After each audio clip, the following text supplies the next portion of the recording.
I think we've always been authentic with the records that we've made, but there's always been something holding us back. A lot of times we were creating something that felt like it would go well with a tour that we had coming up or something, and this record was something that we did kind of for ourselves.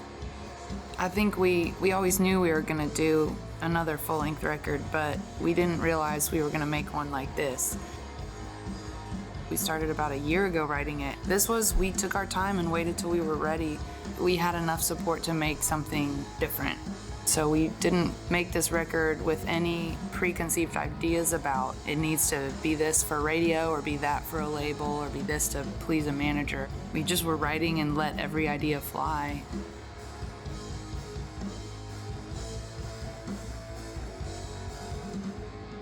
The album feels like a support system or like a lifeline or something for our fan family and everyone really out there that just is looking around the world being like, are we gonna be okay? This is the scariest time in my lifetime that I feel, and I need someone to tell me I'm gonna be okay. So this record, Tell Your Girls It's All Right, definitely a feminine focus record, but also just a message to everybody that we believe it is gonna be all right. There's a lot of power behind all these songs. There's no victims on this record. Love and equality, is it possible? It's totally possible, and it's gonna be okay. This record has a lot of anger and a lot of hope.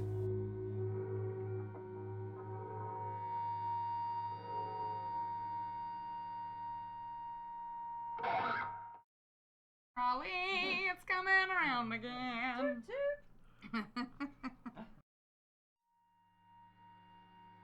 The time that we've been able to put into it and the thought, I hope it's better, But I know sometimes when you give an artist extra time, they just end up navel gazing and, it's not better for the extra time. I'm excited to see kind of what comes out of being able to do this, because we have always been under the gun with timing. Some of these songs we wrote a year ago. Some of the songs we've been performing for a year, and other songs we wrote like 2 weeks ago. One of the songs we wrote like 2 days ago. We kind of went back to like the eclectic mix that we had on our first record that I think a lot of people really liked. For me, I don't want to disappoint them. They're rooting for us and they want us to do well. I want us to do well for them because they'll be proud of us. I mean, I started out, I played like trumpet in high school and piano. Bass I just picked up, I guess maybe 6 years ago now. But when we started doing it, I hadn't even touched a bass before. It's just one note at a time. Bass can be as easy as it needs to be, either for the song or for the musicians. And then I just got better from there. Doing whatever you want, it shows, other people they can do what they want.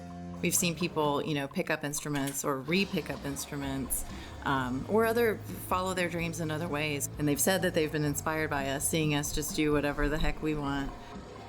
And I don't know if some of that is like, well, if they can do it, I can do it. That's a different way of inspiring people. But I mean, whatever it takes.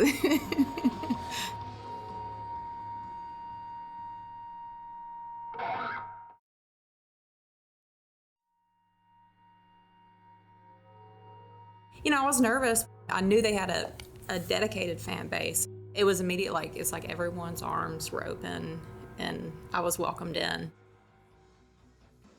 I always feel like I can do better. All the other songs, we wrote either in Nashville or in Alabama. This one was just like the day before I left home, and I definitely don't like to be underprepared, especially in front of people.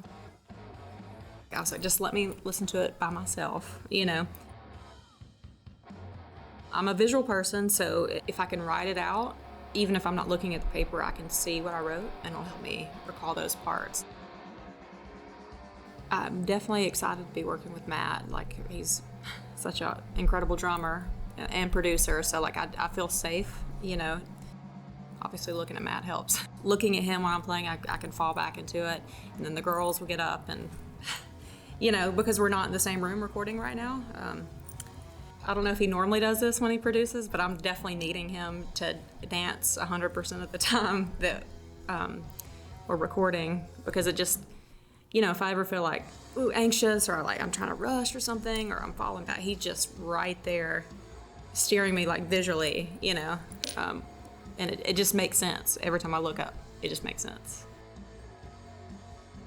Yeah, we're definitely gonna put the record out for the fans, but to me, I'm just like, I'm here to play the drums and have some fun and like, ooh, let's make it the best we can, and then whatever happens with it, yeah, you know, it'll be everywhere else, but I'm just playing right now, and I'm so happy to be making music that I enjoy, and I'm in the moment doing it right now with people I enjoy playing with that are so open and creative and go in a direction that I'm like, oh, all right, yeah, let's head that way then.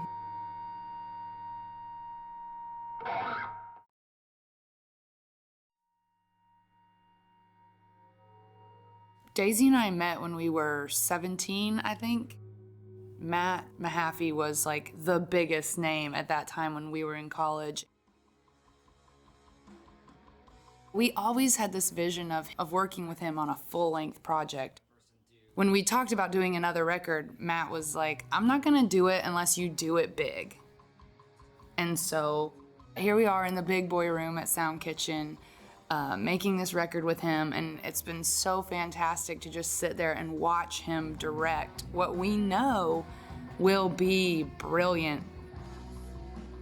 And we don't have the first inkling of fear. Like, we just, whatever he says, we're like, yes, okay, sure. No, we're not precious about any idea. We just take it, what he says and run with it, because we know he gets what we're trying to do.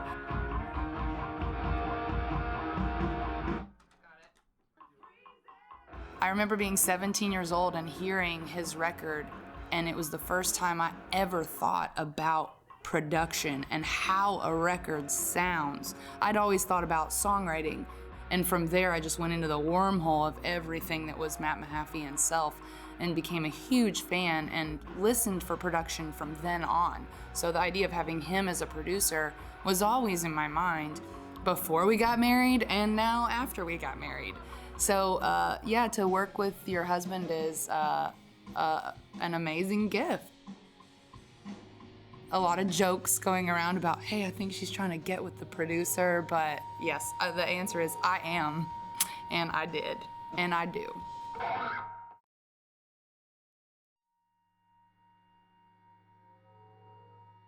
This was written by a member of our deadcore. I first joined the deadcore a few years ago. I would have never imagined where it would take me or how many cool people I would meet. This band has an amazingly loyal and supportive system. I hesitate to call it a fan base because it just doesn't fully encapsulate what it means to be in the deadcore. There's no pre-existing condition that can disqualify you from being in this family. There's room for people of every gender, lifestyle, love language, and race, because we don't all express love the same. And that's so brilliant. What the deadcore says about each other and about us is what has made us continue making records. We want to do it enough that we can just build this house that all of us can live in long after we don't care about the music anymore.